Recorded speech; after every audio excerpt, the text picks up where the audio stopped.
आप सभी का स्वागत है मेरे चैनल माइथो स्केल में। अगर ये वीडियो पसंद आए तो मेरे चैनल को सब्सक्राइब करें, साथ में इस वीडियो को लाइक और शेयर करना ना भूलें। आज हम सुनेंगे देवी अलक्ष्मी की कहानी। आपने ये ध्यान दिया होगा कि ज्यादातर टीवी सीरियल्स में अलक्ष्मी देवी के चरित्र को बुरी तरीके से प्रदर्शित किया जाता है। उन्हें एक वैम्प यानी खलनायिका की तरह दिखाया जाता है। पर क्या सच्चाई ये है?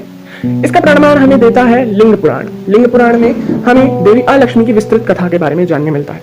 लिंग पुराण के अनुसार भगवान विष्णु जो सारी सृष्टि के कारण हैं, एक पॉजिटिव एनर्जी और एक नेगेटिव एनर्जी, उन्होंने सबसे पहले इस अशुभ या नेगेटिव एनर्जी को बनाया है, जिसकी सबसे बड़ी प्रतीक है अलक्ष्मी, और उसके बाद उन्होंने बनाई है पॉजिटिव एनर्जी, जिसकी सबसे बड़ी प्रतीक है लक्ष्मी। लक्ष्मी से पहले बनने के कारण अलक्ष्मी को ज्येष्ठा कहा जाता है, पर इनका प्रादुर्भाव समुद्र मंथन से हुआ था। समुद्र मंथन में सबसे पहले हलाहल नामक विष निकला था।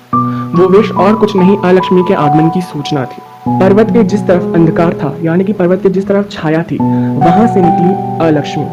उनका जन्म अंधकार की ओर से हुआ था, इसलिए किसी को भी उनके प्रत्यक्ष दर्शन नहीं हुए। उनके जन्म लेने के बाद समुद्र से निकली महालक्ष्मी। महालक्ष्मी का ऐश्वर्य और तेज इतना था कि सुर, नर, मुनि हर किसी ने उनकी वंदना और स्तुति की। समुद्र मंथन समाप्त हुआ। देवी लक्ष्मी और भगवान विष्णु अनंत प्रेमी है। माता लक्ष्मी ने उसी अनुसार भगवान विष्णु को अपना पति चुना।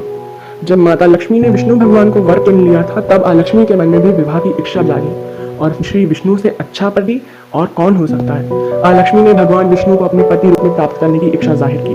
तब सभी देवताओं ने उनके स्वरूप को देख के निर्णय किया। देवताओं के मन में विचार आया कि जहाँ महालक्ष्मी तपते हुए सोने के समान उज्ज्वल रंग वाली है, वहीं ये अलक्ष्मी जलाए हुए लोहे के समान है। महालक्ष्मी का स्वरूप ऐश्वर्य का है, वहीं अलक्ष्मी का स्वरूप दारिद्र्य का है। महालक्ष्मी सभी शुभ लक्षणों से संपन्न, चंचला और प्रसन्न मुखी है, वहीं अलक्ष्मी क्रोधी और कलह प्रिय है। ऐसे में भगवान विष्णु का विवाह इन दोनों से कैसे हो सकता है? तब अलक्ष्मी को भी प्रकृति का एक महत्वपूर्ण भाग समझ के भगवान विष्णु ने अपने अंश से प्रकट हुए दुस्साह मुनि से उनका विवाह करवा दिया। दुस्साह मुनि भगवान विष्णु के ही अंश से प्रकट हुए थे, और अलक्ष्मी से ही विवाह करने के लिए भगवान विष्णु ने दुस्साह का रूप लिया था। अलक्ष्मी अपने पति के साथ जहाँ जाती थी, वहां से कान दबाए भागने लगती थी, क्योंकि जहाँ भी वो यज्ञ और हवन की ध्वनि सुनती थी, यज्ञ कुंड का धुआं देखती थी, विष्णु, पार्वती और शिव के मंत्रों का उच्चारण सुनती थी, वहां से वो कान बचाकर भागने लगती थी। दुस्साह मुनि खुद विष्णु, गौरी और शिव के भक्त थे। वो खुद वेद वाचन करने वाले ब्राह्मण थे। तब उन्हें बड़ा ही दुख हुआ कि मेरी पत्नी के साथ इस प्रकार तो मेरा कभी संग होगा ही नहीं।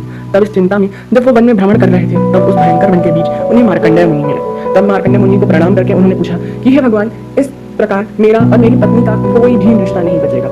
हम साथ में कैसे जीवन व्यतीत करें? हम क्या खाएं और कहाँ रहें?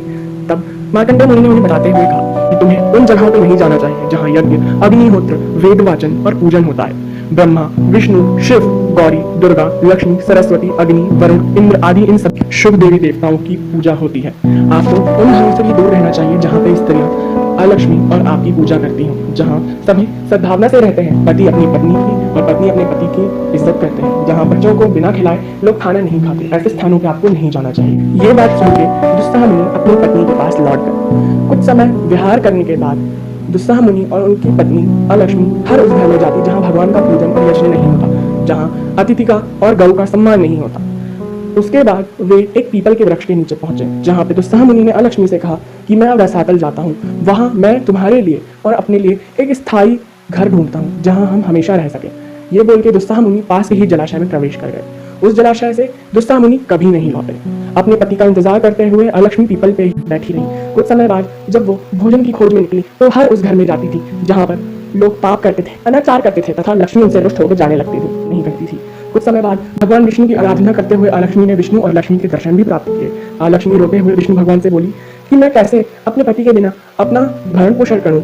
आप ही मेरे पति हैं, आप ही इस जगत के स्वामी हैं, अब आप ही कुछ करिए। तब भगवान विष्णु ने कहा कि हे अलक्ष्मी, जहाँ ईश्वर की कोई भक्ति ना हो, उन सभी का धन तुम्हारा है। जो पाप करते हो, गौ और अतिथियों का सम्मान न करते हो, उन सभी का धन, विशेषकर जो मुझ विष्णु के भक्त होगे, शिव, पार्वती तथा मेरे भक्तों की निंदा करते हैं, उन सभी का सारा धन तुम्हारा होगा। ये कहने के बाद भगवान विष्णु ने अलक्ष्मी को ये वरदान भी दिया कि तुम प्रकृति का ही स्वरूप हो और मैं परम पुरुष, तो तुम प्रकृति का संग करने मैं परम पुरुष तो अवश्य आऊंगा। पीपल के रूप में मैंने ही धरती पर रूप लिया है, इसलिए मैं विष्णु पीपल के रूप में तुम्हारा पति बनकर सदैव स्थित रहूंगा। इसलिए तुम्हारा वास पीपल के वृक्ष में भी अवश्य होगा। इसलिए रात के समय जो भी पीपल के वृक्ष को जल चढ़ाएगा, तो उसका अर्थ यही होगा कि उस व्यक्ति ने तुम्हारा आवाहन किया है। और जो व्यक्ति तुम्हारा पूजन और यज्ञ करेगा, तुम्हें बलि के रूप में नींबू और मिर्ची चढ़ाएगा और अपने घर के बाहर से ही तुम्हें पूजित करके विदा कर देगा, उस पर भी तुम्हारी कृपा रहेगी, तुम उसके घर कभी प्रवेश नहीं करोगे। दोस्तों, ये थी देवी अलक्ष्मी की कहानी। माता लक्ष्मी का ही दूसरा स्वरूप अलक्ष्मी, प्रकृति का ही एक विशेष और महत्वपूर्ण अंग अलक्ष्मी। आपको ये वीडियो और कहानी कैसी लगी, जरूर कमेंट करके बताइएगा। साथ में लाइक, शेयर और सब्सक्राइब करना भी ना भूलिएगा।